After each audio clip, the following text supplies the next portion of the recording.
Ugh. You got anything good for the opening? I thought you did. No. Yeah, you said you had. You said you had worked up some marvelous pun. Oh, but that was not for the opening. That's just at some point. Well, maybe we could use it for the opening. You want to use it for the opening? I don't think it'll work for the opening. It's a bit. There's a bit of a walk to the pun. Are you implying that our openings are usually short Oh, and for quick? God's sake! All right, so There's I a know bit you of- got to get started because you had to get back to the dog or something. I got to let the dog out because I got to come back for the transfer lunch. Who's letting the dogs out? Me. Yeah, sure, that's an opening. And welcome to another episode of Even More Mashed Up, the pop culture podcast brought to you by Misericordia University, featuring two professors talking about all things pop culture. I'm Patrick, and we're going to have a marvelous day. And I am Alan, and that marvelousness builds upon our creed of Oh, excellence. God. I came up with that one in the shower this Oh, morning. it's so flirkin' bad. Good one, Flurkin. That's not bad. That's Yeah. not bad. Oh. Now I see Rich is here, Yes, Rich is here. and he's That's got the cans on, or those. relatively unenthusiastic clapping That's is right. Rich. Yeah, well, we're not off to a strong start. Yeah, I mean, I gave the clapping that the joke deserved. Which joke, his or mine? Because mine was Yes. quality. So, are your headphones that you're wearing? What brand are they? Are they Skrull Candy? No, they're Sony. I can see from Do you here. not know the brand Skull? I Candy? do. I got that. do. Yeah, I did get Skrull that. Candy. Again, Skrull I was giving Candy. the That's joke another the one that reaction you the joke came up deserved. with in the shower I this did. morning. I did. I was like, I got a pun on Korean Skrull. Wow. Oh, because we're talking about Captain Captain Marvel. Marvel, yes, if you hadn't figured that out yet. I really liked Creed. That's not bad. Thank you. Yeah. They should do a mashup of like the Rocky movies. Apollo Creed. Oh, that would be excellent. Yep. Yep. Yes. I'm Eye trying of to- the Yonrog would be like the theme song. Who's Jan Rog? That's Jude Law. Okay. That's his character. Right. I didn't know his name the whole film. Okay. I'm concerned about my pun. Still do not know his name. It might require you to know his name. Jungron? Yonrog. Jan? Yon Jan. Let me write that down. ROGG. Jan Rog. Rog or Rug? Rog. Rog. Rog. Rog. Rog. We are off to a good start. Put an so far. umlaut over that. That'll help me remember. It's Yun Okay. Rog. Well, it's like Gorilla Grodd. It's Yonrog. By the way, I cannot wait to see The Flash. Oh, King Shark versus Gorilla Grodd? Yeah. I'm It's like quality. I told Bobby they either got a huge bump in CGI. Or I- a drop in the expectations of quality. Well, I mean, King Shark is mostly just the guy that stands on the side. You know, he doesn't really do much. I can't see it. But we should probably talk about Captain Marvel. Yes, we should. And we could probably talk about Flash at some later point. Yes. But yes. So, yes, today we're talking about the latest installment in the Marvel Cinematic Universe. I've The heard that 21st entry. it's done fairly well at the Yes. box office. I believe it has. Yes. I have no quantification of that. I do. Do you? Excellent. What do you got, Rich? Oh, Numbers. I love numbers. I miss numbers. I'm so glad Rich is committed enough to the show to do numbers. I'm sorry that my Putting in a little bit of giving up research. numbers for Lent is causing you such a problem. How do you pay people if you can't do numbers? You quit numbers before Lent, so it seems like But I you're started- quitting for Lent no. something you've already quit, which I seems brought it back. Kind I of brought it back for a kind couple of episodes. Not really doing So- Lent. Numbers are a sacrifice, and you're supposed to sacrifice something for Lent. Okay, what do you got, Rich? So domestic, it's 153 million, 153 million. Sounds about right. which Yeah. puts it. Oh, hang on, I just had the rank for it.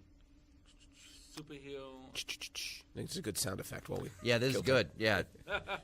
I'm not really worried about Rich taking over numbers anytime soon. Yeah. Because Yeah, this so dead it gives air it- is really quality And material. yet- Let's give it the number one ranking for the opening weekend. Well, that would make sense. It's where what? Not of all time, Not of right? all But time. this weekend. Yes. Of the yes. I apologize. I implied something it was not. All right, Wow. Patrick, I should apologize for criticizing your handling of numbers. You take for granted what I bring to the show on a daily basis. When you read numbers, it seems so somehow- obvious and direct to me, and yet, Yeah. yet Rich is demonstrating that literally reading numbers is it's not as easy as it seems, much is it? harder than Yeah, it seems. yeah, it's much harder. Yeah, higher, faster, further, baby. Hey, while Rich is working on that, I have a question for you. It's kind of about numbers, but not directly. So there was obviously, we've spent a lot of time on this show, Yes. way back in the Dan Kimbrough era even, talking about Rotten Tomatoes. Yes. And of course, there was a massive anti-Captain Marvel Yeah. campaign on the Rotten Tomatoes, Yeah, trying for to kind of trash Kill the movie. audience rating, yeah. Yeah, any thoughts? I mean, beyond something like White Men Suck. Yeah, what are you going to do? They're the worst. Yeah, I mean, as Rich's, fairly pathetic attempt at the numbers tells us, it Yes. clearly didn't Ow. really have much of an effect on the box office. I would argue it might have had the opposite effect that was intended, that it seemed to have galvanized a kind of support for Captain Marvel. I don't know how much. I mean, maybe a little bit. I don't know that it necessarily had a huge. Well, Captain I Marvel think- was I going to think do people going to this movie were galvanized already. that. May be in true, a lot of ways, but it so. felt like this was a little extra push, maybe. Yeah, it might have because been it was just It might have been a little. I know some people, I think our colleague Amanda Caleb posted something on Facebook about I'm going to go see it twice now. Yeah. As if seeing a Marvel movie twice is some remarkable thing. right. Yeah, like I mean, it's fairly normal. boy, for what some some of us. people consider activism. Yeah, exactly. It's on Tuesday for me. Have you only seen it twice so far? I've only seen it once. Really? Yeah, I was gonna. Oh, the dog. I thought about going to see it again on Don't Sunday. blame the dog. Oh, everything is Everything's the dog. blamed on the dog. I thought about going to see it on Sunday, Yeah. like to kind of end spring break. Yeah. And then I thought, well, let me put together some notes for the show to see what I've got. I Yeah. ended up with 4 pages of notes. And I'm like, you know what? I can probably wait a little while and see. I'll probably see it Thursday, Friday, something like that. I'll see it again this week. Yeah.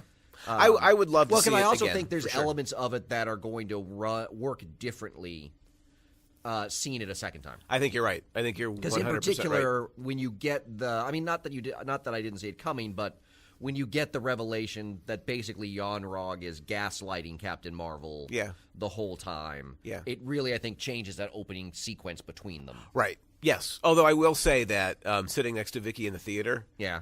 like literally as soon as he showed up on screen, Yeah. she nudges my arm and she's like, "He's the bad guy." Oh, yeah. Well, okay, number one, Like, it he's, was- he's Kree. The Kree are never good.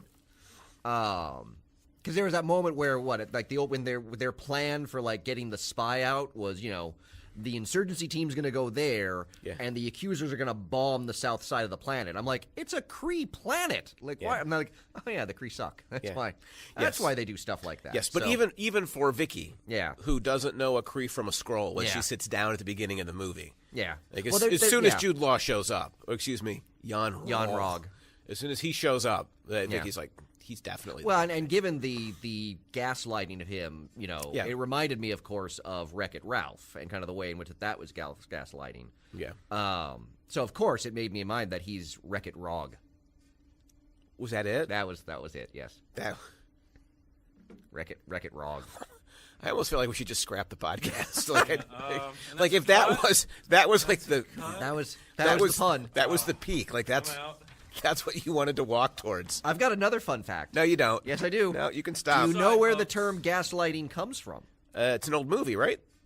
Yes, Called Gaslighting. called Gaslight, which is based on a 1938 play called Gaslight in the UK Yeah. and Angel Street in the US. Do you know who it's written by?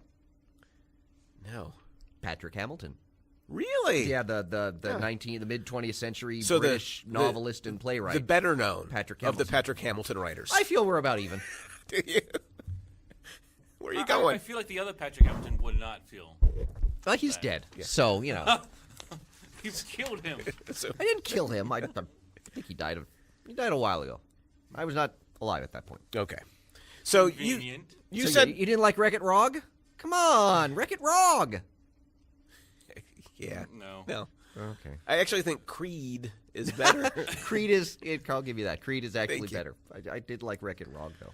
It's not bad, but I did not care for the movie Wreck-It Rogg. Oh, okay, I thought you were talking about Captain Marvel for a moment. No. I'm like what? No.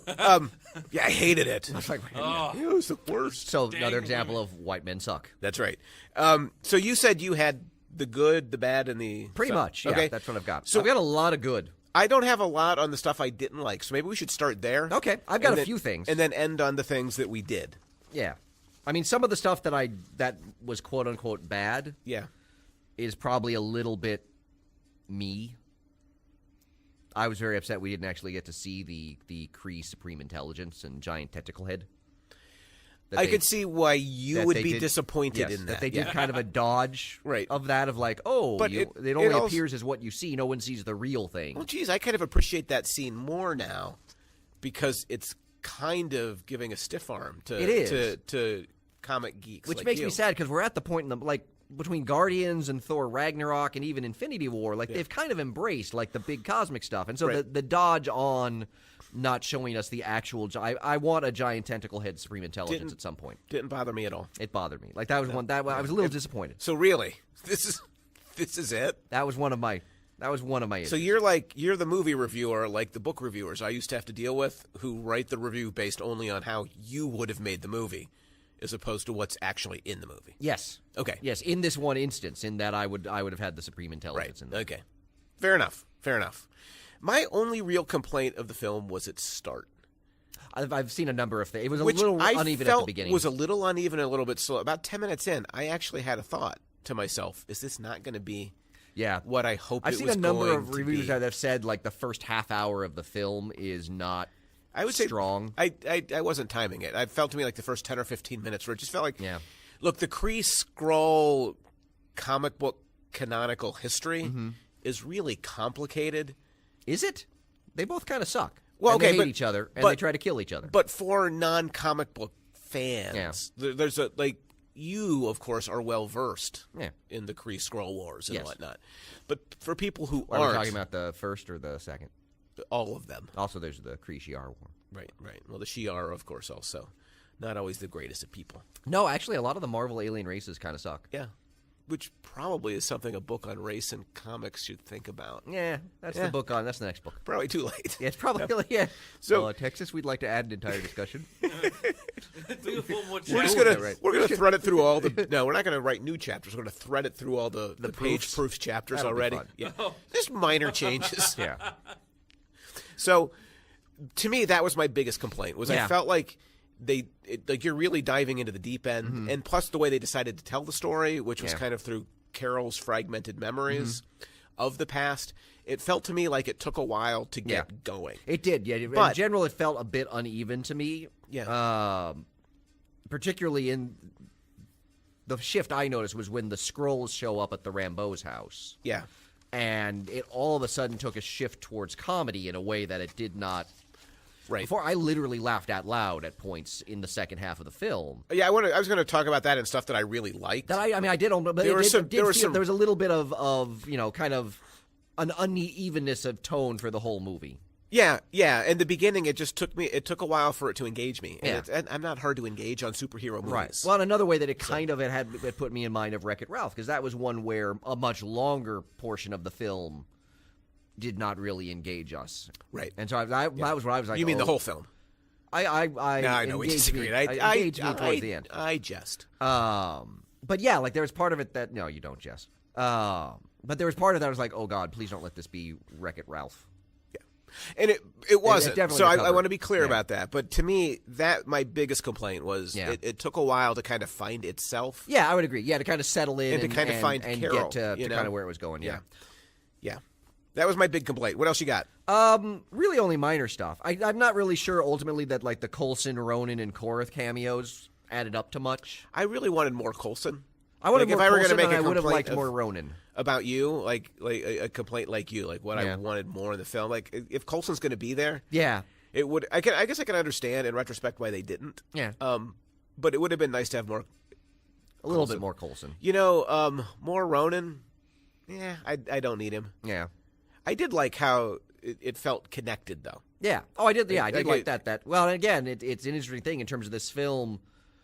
It's one of the challenges of the film, I would say, in that it's 20 years before the Marvel Universe or 15, 20 years before the Marvel Universe kind of kicks off. Right. So whatever they have to do can't really be all that public. Right. And so it was interesting the way that they still found ways to throw. I mean, between Korath and Ronan, Coulson and Fury. Obviously, the Tesseract shows up again. Right. Project Pegasus. That there were ways that I thought they did a nice job of kind of threading it in. Yeah. Without sort of completely bursting the continuity. Agreed. And once they figured it out and the movie got going, Yeah. I think they did quite well. Yeah. And then I had one other, and Yeah. the minor complaint Yeah. is that the music choices Yeah. threw me off a little bit. Because in my sense, Yeah. it seemed like they were almost all by female singers or female-led groups. Well, good deal. except Nirvana. Right. Which that one kind of jumped out as like, why? Like, if you're going to do, like, you know, Right. this is the Captain Marvel film, so we're going to do all female-led songs, why do you do Nirvana? Well- That was the one that kind of jumped out to me as like, oh, that's odd. REM shows up on the soundtrack. I didn't too. it does, but I didn't I don't know that song, so. Man on the Moon? Was it Man on the Moon? I thought it was some other REM song. That's what I just Googled it online and pulled Okay. it. But that's what it said. I don't remember The only it. one I remember hearing was Nirvana. Yeah. I mean, because obviously it's during her confrontation with the Supreme Intelligence. And that was when I was just like, Well, oh, maybe I might that have was gone with a different choice. An off moment, but I think when we get to the positives, we can talk about music in a more positive way. Yes. Too. Yeah. Yes. I'm sure you were sad that there was no Runaways.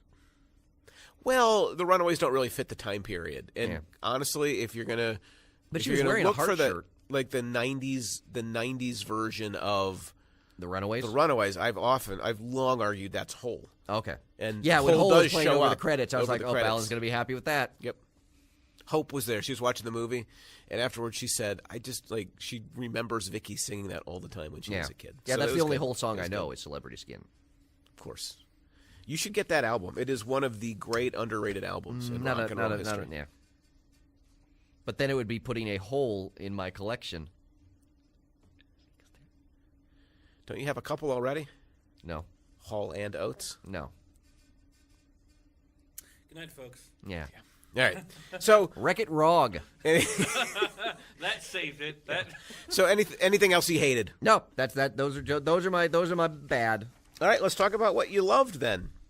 You already mentioned the Skrulls. Could we start with them? Yeah. I loved. It was a very The different take treatment. on the Skrulls. Yeah, and to me, it reminded me of Iron Man 3 and what I loved about the Mandarin. Yeah, I could see that. That, like, the Mandarin is something in the comic book. Mm-hmm. And the movie plays with that idea for a while and then totally subverts it. Yeah. And that's one of my all-time favorite Marvel films. Yes. As a result, with what they do. And they do almost exactly the same thing with the Skrulls. here. Yeah. That they're clearly set up to be the bad guys. Now, why everybody believes the Kree sort of propaganda? Well, I guess it mean, kinda really, the makes only sense person that given where believes we it live, is right? Carol, and then Carol's the one that tells that to Fury and everyone. So it's all part of how she's been duped. Right. Yeah, fair enough, I guess. And it's not like we don't fall prey to propaganda here. Yeah, That exactly. is like ridiculous, but Yeah. we support it anyway. What I loved was the long play. Mm-hmm. Like if you look at the Skrulls in the trailers, Yeah. they're clearly bad guys. Oh yeah, like there they're coming was out of the no ocean hint menacingly. Of They're this. hiding as sweet old ladies, you know, but they're really like lethal fighters. Yeah. The switch, when he's got the Coke or whatever that he's drinking through a straw, just to me it was Yeah. it was beautiful. Well, not something we were expecting. I mean, obviously, we were expecting the Captain Marvel movie to have something to do with sort of the politics and dynamics of gender. Yeah. Making the Skrulls into refugees. Yeah. And sort of as a comment on kind of the refugee situation. That was a little bit out. That was a little bit out of the blue.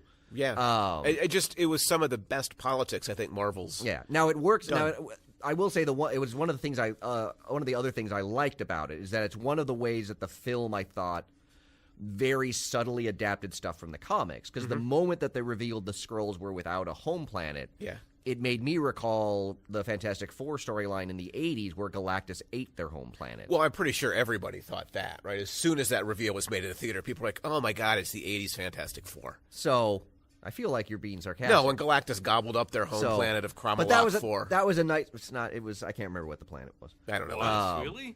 Yeah. What? I'm not a big Fantastic Four fan, so they're not really something I'm as well versed in Got it. the minutia. We need to do another Marvel trivia box. Yep.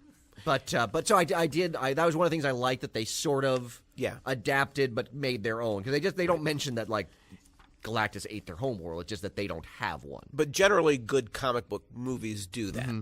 right? Is they don't allow themselves to be straitjacketed Yeah. into the canon.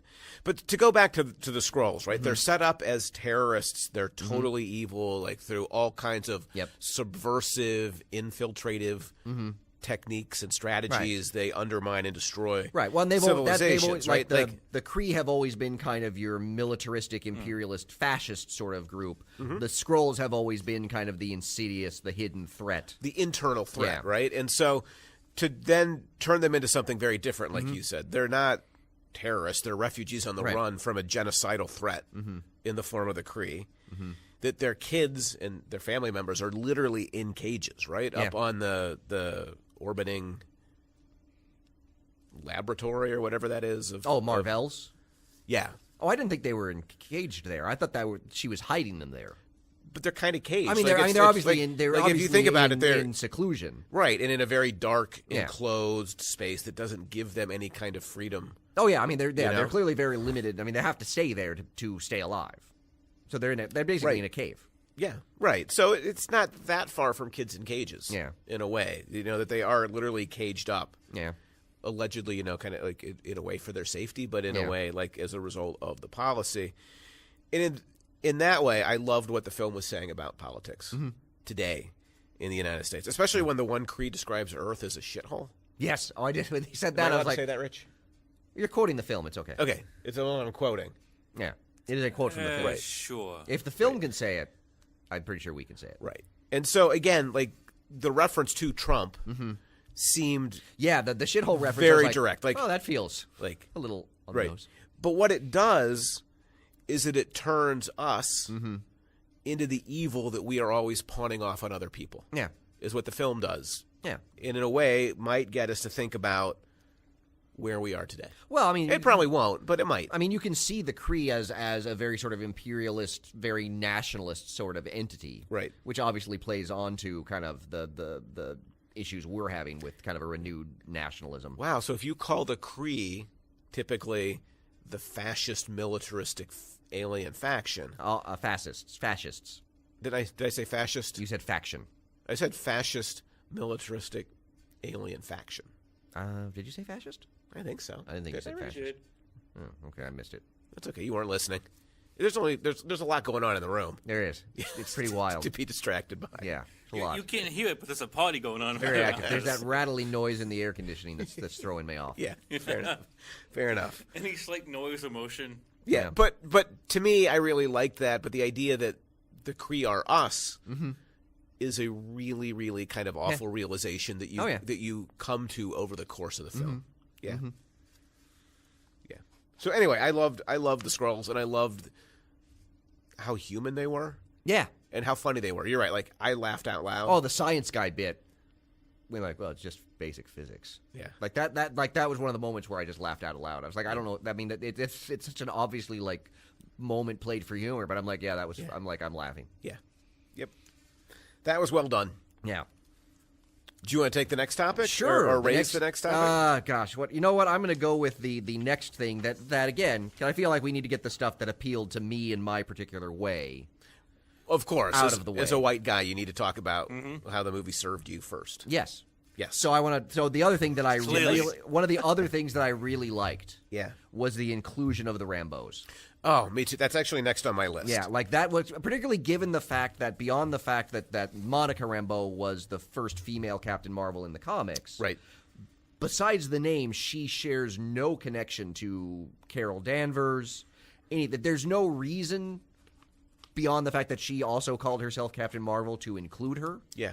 And so to have the Rambeaus included in this film as such a substantial element of the film, Yes. just made me so happy. Me too, especially because the trailers didn't suggest that Maria Rambeau Yeah. was going to be it felt almost like an Easter eggy kind of thing in the trailers. Yes. Whereas she I thought we might see her more in flashback than anything else. right, and she fundamentally mattered. Yeah, And, oh. like sisterhood mattered and Yeah, sort of yeah. Well, one of the things I Carol really liked claiming about who the she film is. was Yeah. that a lot of people have commented about how there is no romantic relationship in the film. Yeah. And that, yeah, I mean, the major relationships you have in this film are partnerships. Yeah. It's her and Fury and her and Rambeau. Yeah. Is there any chance that Monica plays a part in Endgame? I don't think she plays a part in Endgame. I think she plays a part in Captain Marvel 2 because you need two Captain Marvels. Because it's two. Oh, Captain Marvel 2. And then Captain Marvel 3 is when you bring in Kamala Khan. I've already got this all figured out. Wow. Marvel should just hire me. That's ambitious. That's That's ambitious. you got to figure. I mean, she's given her age in Captain Marvel, She's gonna be fighting She's age gonna be at an adult Endgame. in Yeah. Endgame in the present of the MCU. And clearly her spunk and Yeah, like, I expect to fighting see. kind I of expect to see her personality. in Captain Marvel too. Okay, good.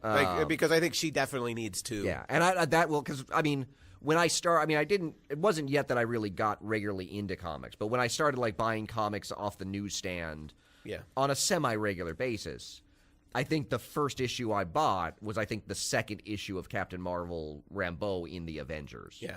And then, like, basically from when I started collecting uninterrupted to the present is at the end of her run on Avengers. So, like, my kind of getting back into comics really kind of coincides with Monica Rambeau, her version of Captain Marvel. Right, and a new book coming out in November will delve we'll fairly delve into substantially that, yes. into Monica Rambeau. So to ends have up as Monica, a very important character. She was when Roger Stern was writing her on Avengers, and then he left. They wrote her out, and she was in kind of this limbo, right? Which she's still somewhat struggling to get out of. My hope is this film might get her a little bit more prominence, but back in the day, like in the mid '80s, like 82 to 87, she impressive, was, and the film did. She's important enough to have been included in the Secret Wars, and the film did her credit. Yeah, which was I thought a pretty remarkable thing. Yeah, I what I liked. There was another thing that I liked, that it seemed that they adapted from the comics. Yeah. Because one of the complaints people have said is that Brie Larson's Captain Marvel, like, she seems kind of disaffected, just kind of going through the motions. Like, she doesn't seem all that invested in discovering her past. Yeah. Which part of me was like, well, that seems to be an adaptation of what happened in the comics when Rogue took her powers. Yeah. And then Professor X gave her memories back, but she did not have the emotional connection to them. Yeah. She gets that when she sees the Rambeaus. Now, I will admit that when I was imagining the trajectory for Captain Marvel's trilogy, that I was envisioning as an X-Men fan, the Rogue storyline. It would be an excellent storyline. Or they could do the Immortus storyline from the comics. You're going to tell me with that one. Oh, you don't know that one? It's the storyline where Carol wakes up one day and finds herself like 6 months pregnant. Oh, even I know this one. And there's the whole storyline. Do we really want to see that on screen? No, we don't. It's the worst thing ever, because what happens is that it reveals that Immortus fell in love with her. Yeah. Like, transported her to his limbo realm outside of time. Yeah. And, was basically trying to court her and wanted her to fall in love with him. He has machines that could make her do it. Yeah. But he doesn't want to use those machines. Okay. So she eventually falls in love with him after he admittedly uses the machines a little bit. Yeah. They have sex. He impregnates herself with him so he can be born on Earth and stay with her. Yeah, we shouldn't do that one. Yeah. I love comics. And then when a certain Avenger destroys the machine that would keep him on Earth, he has to go back to Limbo. Carol goes with him to see if they can make the relationship work. Wow. That's how she's written out of Avengers. Claremont is the one that created her. He wrote the Avengers Annual that year that basically brought her back, have her attacked with Rogue, and basically had her at the end confront the Avengers about, you let me go off with my rapist. What were you thinking? Yeah, no, I think the Rogue storyline where Rogue steals her powers and she has to come to grips with it, and then the trilogy ends with her becoming binary. Well, she's already binary because she's got those powers. Which would be spectacular. She's already got those powers. Would be spectacular. It would be, except she's already got those powers. When Rogue takes them away. Oh, wait. I thought Rogue's powers was just copied them for a little bit. Does that change? She holds on to, in the comics, she holds on to Carol too long because she's new at this. This is like her first appearance. So she holds on to Carol too long and absorbs the powers permanently. Yeah. Oh. Like in the comics, that's the day. If Rogue has physical contact with someone too long, she will permanently absorb their memories and powers. And kill them. Unless you're Ms. Marvel, who at least was able to survive because Right. she's So more back to the robust. movie, by the way. Yeah. You mentioned partnerships. Yes. One of the things I liked about this movie was the fact that Nick Fury was in it, but he was never the star of it. No. He was the sidekick Yeah. to Carol on like a buddy road trip. It did. Yeah, their whole relationship very much felt like a buddy cop kind of film. Right, where he's There are moments where providing it felt some very 90s. Right, he's some comedic relief. Like the biggest drama about Fury is like, how's he going to lose his eye? Like he just like, Which I really liked it. Yeah, and the film kept playing. Oh, is it here? Is it here? Yeah. Like, so when's he going to lose his eye? And as Bobby pointed out, the car chase at the beginning where Carol's on the train. Yeah. Was such a 90s movie. Oh, yeah. There were a lot of with moments where in this film I was like, it feels kind of like a 90s movie. Yeah. Like, even I think some of the flaws in the film, I think I might ultimately attribute to, it's kind of like more of a, kind of like Bumblebee was very much an 80s film. Right. This very much felt to me like, it's almost like they're trying to make a 90s style MCU film. It definitely had moments like that. I would agree. Yeah. I loved the tribute to Stan Lee at the start. Oh, And then the Stan Lee cameo. Yeah. In which Stan Lee exists in the Marvel Universe as Stan Lee, but also as all of these other things that we've seen him in. Yeah. Like, it kind of throws the whole, like, Marvel universe. I think this is how they... a lot of people think Endgame is going to reboot the Marvel Universe. I think it's going to be Stan Lee. Really? Yes, I think he's going to cause the reboot because his presence is sort of messing with things. That's an interesting idea. But the tribute was great. Like all like his cameos, like seeing all the past cameos, flipping through the comic booky kinds of pages. Like that was fantastic. Yeah, it was good. Yeah, and then I wonder, like, so is that going to be like this film's Stan Lee cameo? And then he shows up on the bus reading Mallrats of all things. Like, oh my god. Yeah. Yeah. So we haven't talked about Brie Larson yet. We have not. We probably should do that. Maybe we should point. do that. Yeah. I feel like we've been building to it. Yes. By Well, talking about what was, she is the biggest her. part of the film, so we should save her for the biggest part of the show. Yeah.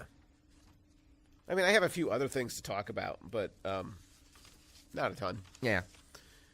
So where to start? Can I start here? Okay. Over break, Vicky and I saw Captain Marvel. Yep. And over break, Vicky and I went to see Alita, Battle Angel. Oh, so you were doing the James Woods thing. Yes, exactly. Except, surprisingly enough, James Woods and I came down on opposite sides Really? of the debate. Oh, so you don't think Marvel hates half its audience? I do not. Okay. I do not think that Marvel hates half its audience, and I also think that Alita was a god-awful film. Oh, really? In a lot of ways, but especially in terms of sort of gender politics. I have not seen Alita, so. The trailer, though, certainly sets Alita up as kind of a cyborg, but still a female, right? Who is incredibly empowered. Oh, yeah. Is going to lead some kind of revolution against some kind of fascist state or whatever. Seems like it. The film is entirely predicated upon her falling in love with a guy that you couldn't possibly understand why. She falls in love with him. Kind of like the guy from Hunger Games. He's terrible. Like, he's the worst. He literally is working with the bad guys. Oh. She sticks with him even after he sends her off to a death trap kind of situation. Ooh. She, halfway through the film, she matures, and she gets like a more adult female body. Oh, God. The more adult she looks, Yeah. the less powerful she is in the film. It is god-awful. Yeah. And by the way, the Rotten Tomatoes score, the fan score for Alita, 94%. Really? People are eating it up, and I thought... Well, I wouldn't go that far. I mean... Well, okay, it's maybe made the like James a third of Woodsies... It's made like a... Well, I can't really say because I don't have any numbers. Yeah. But maybe the James Woodsies are, you're saying, artificially inflating I a have film a feeling. I would not... that's Yeah. telling women that they can kind of pretend to empowerment, Yeah. but really shouldn't be empowered at all. Yeah, which They of course need to makes find a sense guy now why that- the James Woodsian people are promoting that film. Right, yes, that... Exactly. Like, if James Woods was going to go to any film, Yeah. it would be Alita, which purports to have a powerful female lead. Yeah. And I think has just an incredibly weakly Yeah. written character. It was awful. And Rodriguez, the guy who directed Sin City, Yes. directed it, and it was just full of, like, people getting sliced with knives. Oh, yeah. And it's kind of his thing, Yeah. I think. And Well, so, yeah, I mean, Rodriguez also did, El Mariachi and like those. yeah, films. well, we quit watching after Sin City, which still gives Vicky nightmares. I could see that would not be a Vicky film. Yeah, I fell asleep during it. I didn't love it. So That's worrisome on a couple levels. we were watching it at home. Oh, okay. Couch I was thought you were in the theater. Okay, comfortable, that makes more a sense. Sleepy Saturday, but Sleepy Saturday. You know what? Let's watch Sin City. yeah, some of the reviews though that like Vicky goes to like make sure like you don't get to violent stuff. Were really complaining about the sexuality of the film and downplaying the violence. The sexuality consisting of a guy with a shirt off. Are you talking about Alita or Sin City? Alita. Okay. For about Oh. for about 5 minutes, and a kiss that the two shared. Yeah, and then like the violence is like, there's a couple stabbings and some blue blood because they're cyborgs. You're like, oh, like that's. It just says something about America. Yeah, well, I think, yeah, and like the fact that- like that- our how uptight we are about sexuality and how we just like violence has no effect on us. Yeah. whatsoever. Violence is No, that's normal, the South Park movie. That's the whole critique they're making. Never saw it. Oh, the whole point of the film is that violence is unrestrained violence is perfectly fine in American films, but not sexuality, but profanity is to be Right. avoided at all costs. We live in a weird culture. We do. In weird cultural times. Yeah. Which brings us back to Brie Larson. Yeah, should we get back to Brie? Who I thought was gave a really terrific performance overall, even if it wasn't what people expected. Yeah. Or maybe, the James Woods of the world wanted. But I picked up something from Wired that I thought fair made foul? a real. What? Is this a fair foul? No, it's just okay. an interesting observation. Quote, like witches and suffragettes Okay. in Alexandria Ocasio-Cortez, Captain Marvel was told that her anger in a fight was too much, that it would get her into trouble. That wasn't true. It was just that everyone was afraid of her might. Mm-hmm. I thought that was a nice insight into the film and kind of talking about the politics of gender. Well, and from the very beginning, when Yon-Rogg tells her, we gave you your powers, we can turn them off. And I'm like, you didn't give her powers. Like, that's just a control chip. Like, that is so obviously a control chip, and you're just trying to maintain, like, whatever. Right, but the message also from him is, like, if you really want to be good at what you do, like, you have to disconnect from your emotions. Oh, yeah. It was just, like, the gaslighting you were talking about. Yeah, well, was and then powerful. obviously the climactic scene at the end where he's like, don't use your photon powers, just try to beat me. And she just blasts him. Like, the idea, which again, very, very sort of a nice kind of comment on kind of the internet. You don't fight the internet trolls on their terms. Right. You just blast them. And why should Captain Marvel She has nothing have to prove. demonstrate, like her character or whatever. Right. Which obviously also works on a meta level, because it got me thinking about kind of both Wonder Woman and Captain Marvel as both kind of the female-led superhero films and this constant narrative of, they have to prove that these films can work. That Wonder Woman obviously had to deal with and Captain Marvel had to deal with as well. And hopefully we're at the point with Captain Marvel now where we can say, these films do work. Yeah, the comparison... Like, they've got nothing to prove at this point. To Wonder Woman brings up a fair foul that I brought, so this would be a good chance to let you hear it. It's from Variety. Okay. The second major Hollywood movie to feature a female superhero at its center. But it's a savvier and more high-flying fantasy than Wonder Woman because it's the origin story as head game. There's a lot packed in there. Yeah, there's a lot there. I mean, you'd agree it's the second major Hollywood movie. I agree with that, yes. Yeah. That's fair. But savvier, more high-flying.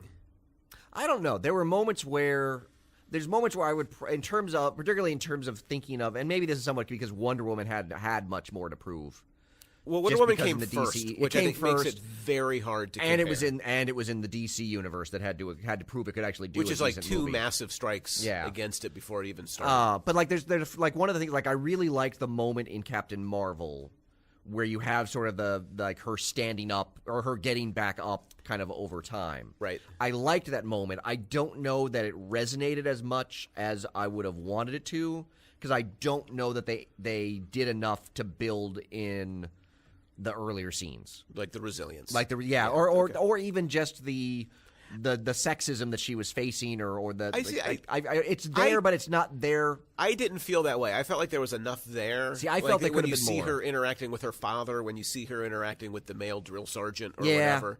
To me, it was there, but we can agree to disagree. Yeah, for me, it was definitely there. I didn't know because I thought about that moment did not resonate for me as powerfully as, say, Wonder Woman in No Man's Land. Well, Wonder Woman in No Man's Land is a remarkable bit of film for any kind of movie, let alone like not just superhero movies. Yeah. On the other hand, one of the advantages that Captain Marvel has, I think, is its treatment of male characters. Nick Fury is a much better supporting character. Oh, this is where you start trashing Steve Trevor. Than Steve Trevor. Yeah. But it's true, right? How did I not see that coming? Like, Steve Trevor is insufferable. Nick Fury is like kind of... I don't think Trevor's insufferable. He is. He totally is. No, Trevor's fine. Am I reading too much into it to kind of talk about the way in which both Captain Marvel and Wonder Woman have different kinds of superheroes in the way in which they're striving to end war? Oh, no. I mean, again, they're both... Yeah. Well, one of the things that's interesting about both Wonder Woman and Captain Marvel is kind of both of them as commentaries on war. Right. At different aspects of war. Right, but as female characters commenting on war in ways that male characters don't usually. Yeah. It strikes me. At least I can't think of male characters who have done it in the same kind of way. Trying to end. Yeah, and I can think of one male character that tries to end a war. Who's that? Steve Trevor. No. He's totally trying to end it. That's his whole point. No, that's fair. He is. He's totally trying to end. Whoa. Did you just say I was right? No. I said was Steve right. Trevor was trying to end the war. Yeah, which was my point, which means I'm right. Who's Steve Trevor? Well, fair point. Chris Pine's character Let's in go. Wonder Woman. Let's go back to that. Now, who's Steve Trevor is Chris Pine? is the better. Yeah, there you go. It's a better place to leave it. But I just but you don't see male superheroes typically thinking about it. Like, so when Wonder Woman goes to no man's land, the film stops and it becomes very quiet, and there's this confrontation with the realities of kind of war that male superheroes very rarely sort of stop to contemplate. Yeah. Oh, yeah. Well, The Avengers go out and eat shawarma the next day. Yes. Like, the entire city has been destroyed around them. They're just sitting around a table, like, praising the shawarma. Yes. Okay. Anyway, I don't know. I thought it might be worth thinking about the ways in which that's kind of a gendered thing, too. It is, though. I mean, you can make the argument. Maybe it might be stereotyping women negatively. But we also or do might get be some of talking that. about- I mean, the whole premise of Civil War is kind of based on that the Avengers, battled New York and then had shawarma, created Ultron, dropped a boulder on Sokovia, Right. and then left. Yeah. That, I mean, in a way, Civil War kind of comments on that a little bit. Yeah, but it's a political commentary, as opposed to a personal commentary. That's true. Right? Like Well, the but men, you have the the men think of mother it from who a confronts Tony. a political top-down kind of view, whereas the women, like Captain Marvel with refugee kids, Wonder Woman walking through no man's land, aren't worrying about or aren't confronting or addressing the political consequences of war. They're thinking about like the very human consequences of death and separating families and whatnot.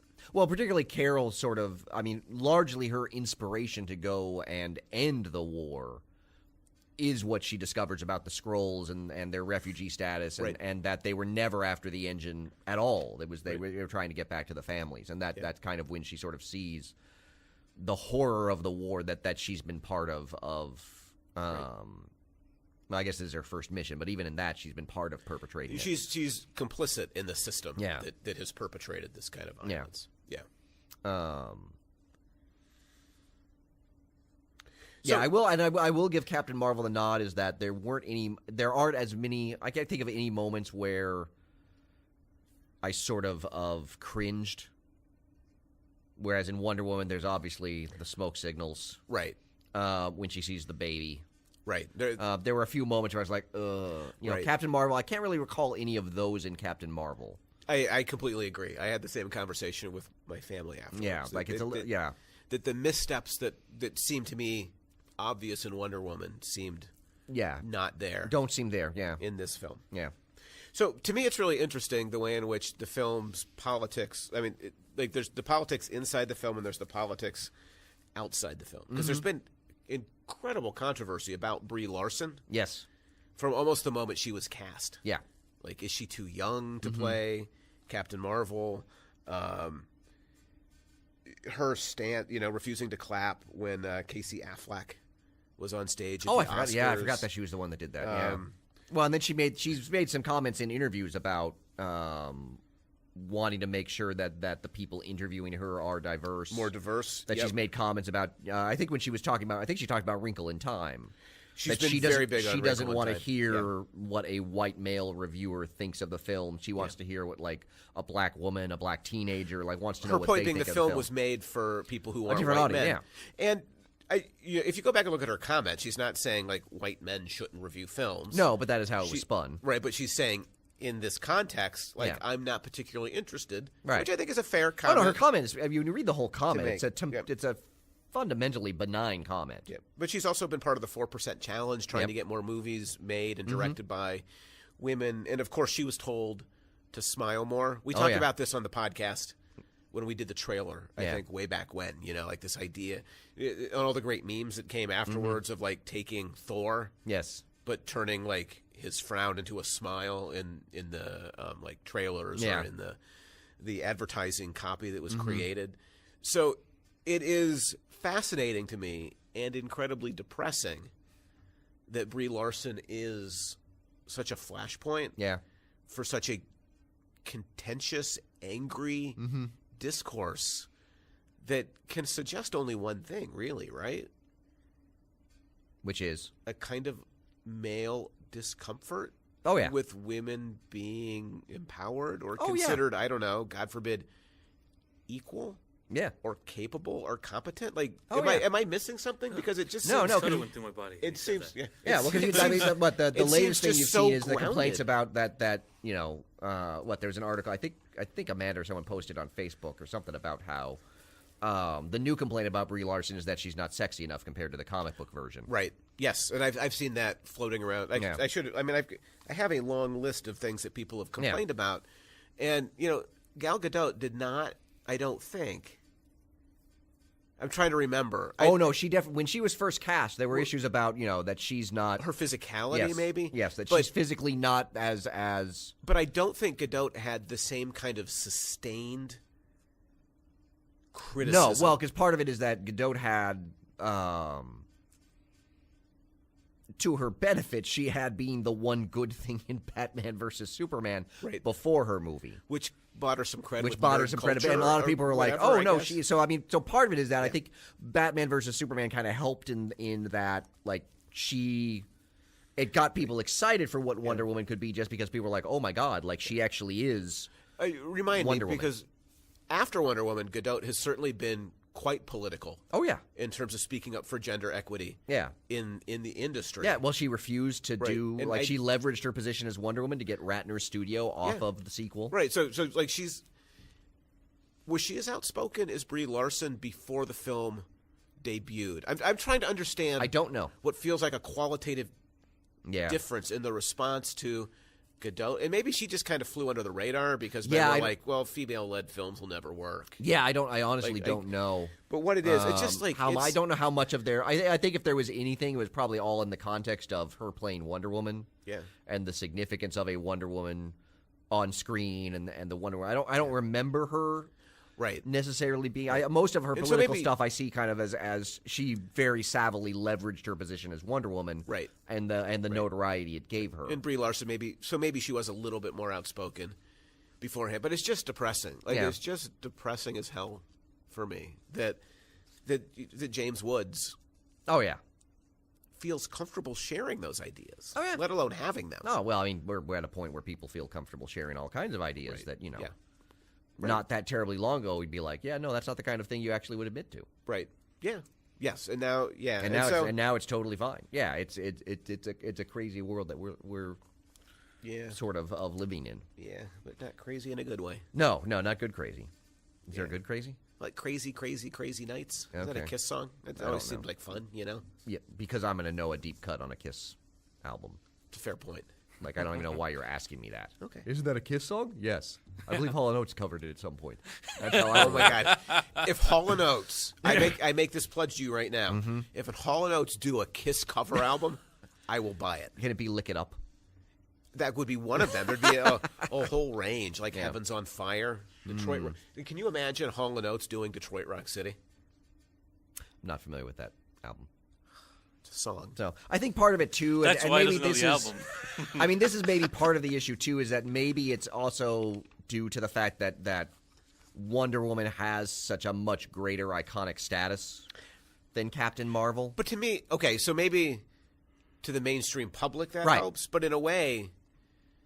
Well, I guess that makes Captain Marvel even more radical. That's my point. Because or people feel like, more of an upstart. Like DC, of course, is doing Wonder Woman because she's one of the big three. Right. But Marvel is somehow forcing. Well, and in a sense, I mean, you can see. I mean, the idea that the Carol Danvers version of Captain Marvel is the signature female superhero at Marvel. Yeah. That's an idea that's maybe 10, 15 years old. Right. I mean, Carol Danvers was, she debuted in the 60s, 70s. By the early 80s, she had been written out and was basically in limbo for a while, then a supporting character in X-Men. Literally limbo or? Literally limbo. She was in limbo with Immortus. With Immortus. Yeah. He lives in limbo? Yeah. He's the master of time. He lives in limbo. Unfortunately, because he had been born on Earth, he was out of sync with Limbo, and so he died very soon Wait, after. doesn't Ileana always go through limbo? A different Limbo. That's a different limbo. Okay, because I was like, Apparently more than one Limbo. I don't remember Immortus being in charge. Yeah, not that Limbo. That's That's the demonic Limbo. Right. This is the more timey, cloudy Limbo. And is there one where you just go under a stick? No. No. So that No, limbo that's a doesn't different exist, limbo. ironically.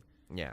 The in stick Marvel is more universe. symbolic. Not as a separate realm. I'm pretty sure Limbo as a dance Party activity exists in the Marvel universe. Do we know that? I'm pretty sure. Have we ever seen it? I'm pretty sure the X-Men do it after one of their baseball games in the 80s. No, don't make fun of They my play X-Men. baseball and then they limbo.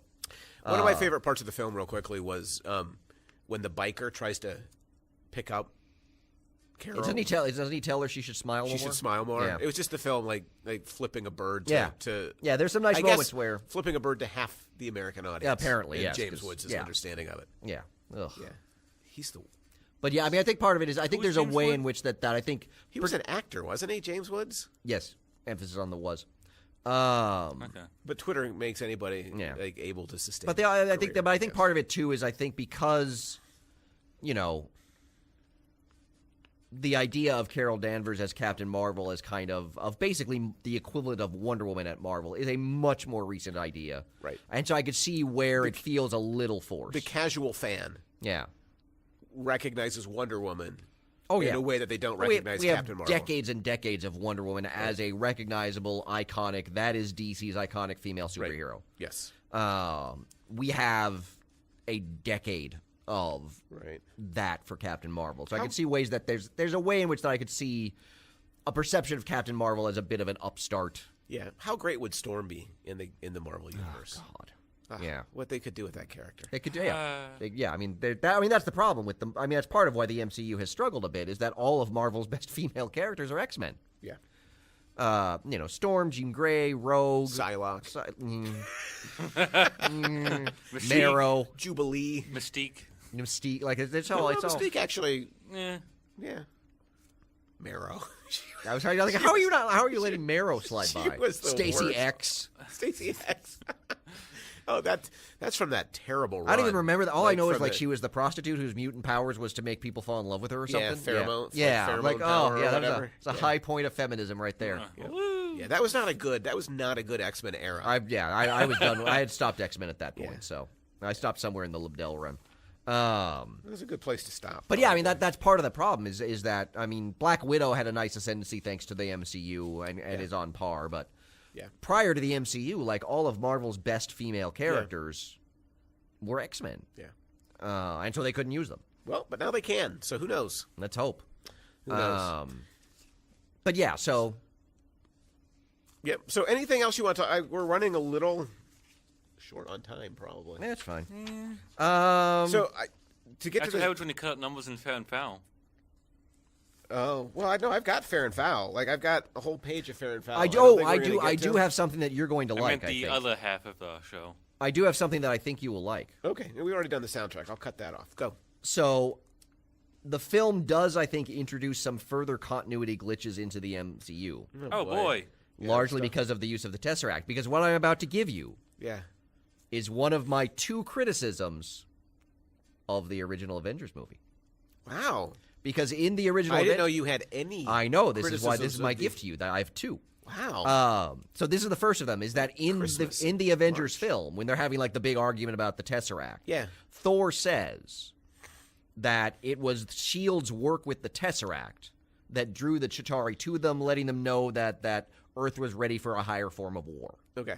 Okay, the Tesseract was used by the Red Skull in World War II massively. Yeah.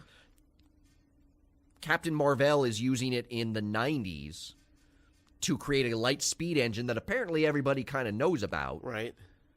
So why weren't the Chitauri alerted to it then? Well, maybe they were. It just took them a while to get there.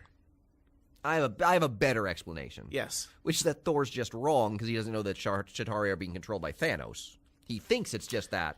No, time out. You claim this to be a gift. It is a gift. But you I just have- explained it away. You're like, here is a gift, and then you just like bashed it with a baseball. In the- bat. in It's the- like, Here's this Listen, wonderful no. crystal item. it's It's- like crushed. listen. It's just a This is my gift to you, and you know what you have to give to me now. what? My no prize. because I took I'm a not gaff giving you a and no I pri- explained No, it. I get a no. no prize. I've No. earned my no prize. But I yes, will give you this no is one of the prize. two. This is one of the two See what I did problems. This is one of the two issues I have in the Avengers. What's the Okay, other so the one? first one's not an issue. Let's see if we can come up with another one. Well, so the second Let's find, a real one. So when One that sticks. Hawkeye is brainwashed by Oh. Loki, Yeah. and they have to get the Iridium or whatever it is to stabilize the Tesseract. Okay. I think Selvig or someone says, that's going to be hard to get. And Hawkeye says something about, well, yeah, even harder if S.H.I.E.L.D. knows you need it. And that's why they need Loki to do the distraction and everything. Yeah. S.H.I.E.L.D. doesn't figure out that they need it until after they confront Loki. They do not, they have no idea that they need Iridium at that point. So there is no need for the distraction. Wow, so that's But a real but one. do they know that? What? Does Yeah, there's no Hawkeye reason- and But Clint Loki know that? Clint might think they already know that. I don't know how I they mean, would. Like, there's I no, got no like, prize. So, but yeah, so those are my complaints about the original Avengers movie. Is that it does sort of, but yeah, I don't understand how like the Red Skull They're literally very creates. trifling complaints. The Yeah. Red Skull really creates a massive war engine out of the Tesseract. Like the Tower, he should have showed up and be like, "Hey, what's going on here?" But you could buy Thor as just kind of a blowhard. Yeah, But, I mean, at Thor that being point in the wrong movie, is they're not definitely a big stretch. yeah, but they're trying to make a point, right, about sort of the way in which heroes show up and create villains as a result. yeah. So, But yeah, so that was one of my. I thought you would appreciate that. so how'd you feel about the post-credit scenes? Okay, I loved the last one. Oh, the hairball. The cat with the I was trying to. Oh, figure, how do I've you got say it? here's I Tesseract. because here's the other thing. I now know because everyone's talking about like Captain Marvel is going to be crucial to Avengers Endgame. Yeah, It's not Captain Marvel. It's Goose. you think? He swallows all of the Infinity Gems and becomes Infinity Cat. That's how Thanos okay. is defeated. If they end with Infinity Cat, Hashtag Infinity Cat. it will kill the Hashtag Marvel Infinity universe. Cat. No, they're gonna end with That- that, and then say, "Hey, folks, there's no reboot. It's over. That's it." Listen, I'm telling you, And that then doesn't you see a happen. cat in its litter box, like He's covering just over gonna, the stones. He's just no. He's gonna swallow them and become Infinity Cat, and then he's gonna because he's a good cat. He's gonna wish everyone back. There's Yeah. So the cat was great. Oh my god, I love the cat. The audience literally groaned when I watched it, which I thought was great. Yeah, well, it's a groan-worthy sort of thing, but My only question was he going to spit up the Tesseract or Fury's eyeball? well, he just scratched Fury's eyeball. know, he didn't but it actually just- take the eyeball out. Had the eye come out, it would have been pretty good. No, I figured it was going to be the Tesseract. Um, I also liked the way that it kind of wove, like, I've seen some people come out like, well, how do they have how does, Marvel have the Tesseract? Because last we knew that was in S.H.I.E.L.D.'s hands. I'm like, she's working at Project Pegasus, which in Avengers was a S.H.I.E.L.D. installation. So clearly. Come on, people. Jeez. Well, then there's. You know what? If people don't get this. Well, then there's the other people that are if like. they don't know about yeah. the 1984 Fantastic Four where Galactus eats the Skrull homeworld. Yeah. Like, what do we make? We're not making movies for those No. people. No. clearly The Yeah. ignorant and the unwashed. Well, then there's people that are like. Ignorant masses. There are people like, well, the movie Captain Marvel makes no sense because, why does anyone need the light speed travel? The Kree already have light speed travel, so why do they need, what's her face's weapon? I'm like, they don't have light speed travel. That's why it takes 22 hours to get to the next Stargate. Right. It seems like they could have Stupid put people. those scrolls, on a ship somewhere. What, the Kree put the scrolls on a ship? No, somewhere? no. The scrolls that there's technology to travel pretty quickly. I guess just not quick enough. Yeah. I don't know. Yeah. I mean, it depends on the time of day. Traffic is terrible. That's a good point. That's Yeah. a good point. Like you get Yeah. caught in a Well, traffic jam, and no, then no. there's Rush all of a hour, sudden, it there's a doesn't matter what checkpoint. light Oh, speed you got A a Kree log checkpoint all of a log sudden. jam at the Stargate. Ooh. Yeah, light speed or not, it's going to take you a couple hours. Yeah, and I guess you got to have your papers and whatnot. Yeah. And I then love, if you don't have Easy Pass, you got to pay. yeah, right. Yeah. I love the scene of Carol showing up at the Avengers. Oh yeah, that was a great scene. Yeah. I mean, I'm like, it's been 20 years. She does not look any different. Well, there's going to have to be. Like, what? First off, what has she been doing for 20 years? Well, one assumes that she took the scroll somewhere safe. Yes. And then probably got distracted battling other evildoers. It's hard to say. 'Cause I'm like, I guess she could have ended the war with the Kree and been battling the Kree this whole time, though you think that might have come up in a Guardians movie where the Kree are around. Right. It feels like I'm like, she where, can't have been taking on the Kree, did right? she get stuck in the quantum realm? I don't know. Like, where? Yeah, so it's kind of the weird, like, where is she? And also, she has not aged. But the not aging thing, like, once you absorb the power of a light speed engine through your body, yeah, it's clearly going to be her powers. Like, there's a chance that she just doesn't age. Yeah. But what I was surprised at that scene. I'm like, wow, that's a lot of Avengers in this little Endgame scene. Yeah, so Captain Marvel 2 could take place in the in-between space, too. It could. I wouldn't want it to. I wouldn't want it to either. I want it to be because then we would Rogue not necessarily get a Monica Rambeau. and Rogue. And I we're mean, not it going to could get be Rogue. a flashback, of sorts. Perfect way to bring the X-Men in. That's all I'm saying. Mm. I did like the way the film connected to the Guardians of the Galaxy films. In terms of... Like the characters that you kind of see bouncing across. Yeah, like you have kind of Ronan and Korath. stitching together that that sort of Tapestry. the galactic tapestry. Narrative tapestry. Of the MCU. Tapestry. I don't know. The galactic blanket. Yeah. Galactic else you got? rug. Um... Time-wise, but you're doing pretty good. I think that might be... Okay. I mean, we talked about the parallels with Rogue. Oh, I did like the deep dive for the Kree characters. Oh boy.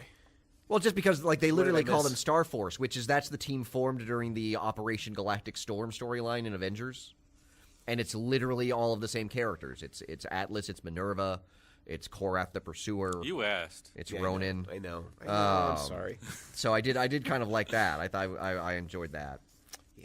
Really, every time this happens, Yeah, the fact that you thought you might win the Marvel trivia Wreck-It box. Rog. Right. Yeah. Right. Exactly. Wreck-It Rog. What fools I we do have to were. say, I'm a little bit surprised that there hasn't been more outcry that they changed the gender of the original Marvel with Annette Bening's character. Right. That's Like I would interesting. expect it. Like I mean, of all the things, particularly for like the Maybe comic aficionados to get Yeah. mad at, like the fact that they changed the original Captain Marvel. I'm kind of surprised that people didn't get up in arms about Maybe that. they just punched themselves out at this point. It could be, or like maybe- they just expended so much venomous anger Yeah. they're spent. Yeah, so I was a little bit surprised by that. Yeah. Beyond that, I did like. I mean, her origin is almost textbook from the comics. I mean, in the comics, she's caught in an energy blast during a battle between Mar-Vell and Yon-Rogg, and that's almost exactly what happens here. Wendy Lawson is her character. Captain Marvel, the male version, his secret identity was Walter Lawson. Yeah. So I was like, so they did some nice parallels. It's the with kind of comic stuff that I don't even think about because it doesn't bother me at all. I don't think about it either. It just kind of comes to me naturally. Yeah. You know, So, what the show never does is come to a natural ending. No, because one thing we haven't talked about yet is where does this fall in terms of the MCU film? What does that mean? Like in terms of ranking, like if I you were to feel like- rank Oh, it, no, like we where want would it numbers go? now. Do we want Oh numbers? no, we've given up numbers for Lent. That's why I'm asking you. We've given up numbers for I'm Lent. not giving So it a wait, ranking. can I actually give the number? No, Yes. there's no. So- no, you cannot. So I feel like that might be a really great conversation. 20. Out of 20. 21. Yeah. It's hard for me to place, but I think it's in the upper echelon. Yeah, I have it somewhere. I have it somewhere films. upper middle, probably for me. Yeah. I mean, it's definitely better than Iron Man 2. It's better than Incredible Hulk. Right. I'd probably put it above Doctor Strange. Yeah, I would too. I'd put it above Ant-Man. For me, it feels a bit on par with Ant-Man. I'm not I sure. think the politics of it to me are Yeah. too powerful and important. So I would put it above Ant-Man. I'd put it above the first couple of Thor. Did you Oh, yeah, mention sorry, those yeah, I already? did mention the Thors. Yeah, it would Like, be above the obviously Thors. it would be in front of those. Better than Guardians 2. Yeah. With a lot of the same problems as Guardian, or challenges as Guardian 2, and that Yeah. Guardians 2 really couldn't tell anything Right. significant because we knew all the characters are showing up at Endgame. Right. So, but So it probably it did a Like, better job than Guardians 2 in terms of is telling it- a story of significance. is it Winter Soldier? It's better No. than Age of Ultron. Why are you thinking about this? It's not even a question. I really like Age of Ultron. Of course you do, but it's better than Age of Why? Ultron. It's a fun movie. But having talked through those films, Yeah. Age of Ultron is his Transformers. Winter Soldier, Black Panther, Black Panther, Infinity War. yeah, I really like Iron Man 3. Yeah. It might be on par with Iron Man 1, except Iron Man 1 is the first. Yeah, which- again. But then this is the first female fronted, so maybe. It's a hard one to place. Like I have a hard time. Like I know it's not. I know it's not near the bottom. I know it's not at the best of the best. Yeah, it's somewhere. I think compared to Wonder Woman. I think I'd have to see Captain Marvel a few more times. I've seen Wonder Woman so many times. The comparison that we made in the middle of the show suggests that Captain Marvel's better in some ways, and Wonder Woman might be better in other ways. They feel about on par with each other. That's about how I feel right now too. But I feel like we need to come back to the ranking of Marvel movies. Maybe we could do that after Endgame. Because Endgame will probably be at the bottom. Yeah. It'll establish like the baseline. Listen, there is no way that Endgame is going to be worse than Iron Man 2. Can I say Why would you say that until you've seen the movie? I am very excited for Endgame. The Lego sets come out at the end of this month. I don't care. Very excited. Yeah. Well, of course you are. Wait, when does the movie come out? April 26th. I wonder if the spoilers in the Lego sets. Coming soon. There are some minor spoilers. Okay, this is a totally new subject. In that, number one, I apologize. We are over an hour, and now we're going to talk about Avengers Legos in one of the sets. Well, you know what? We're not going to get home in time for Leia. If we should don't probably wrap this quickly. We're going to talk about Endgame next in Trailer Park, so we should just save this for there. There you go. I've got a lot of Endgame stuff to talk about, Yeah. which is a nice tease for the podcast that'll come after this one. That's right.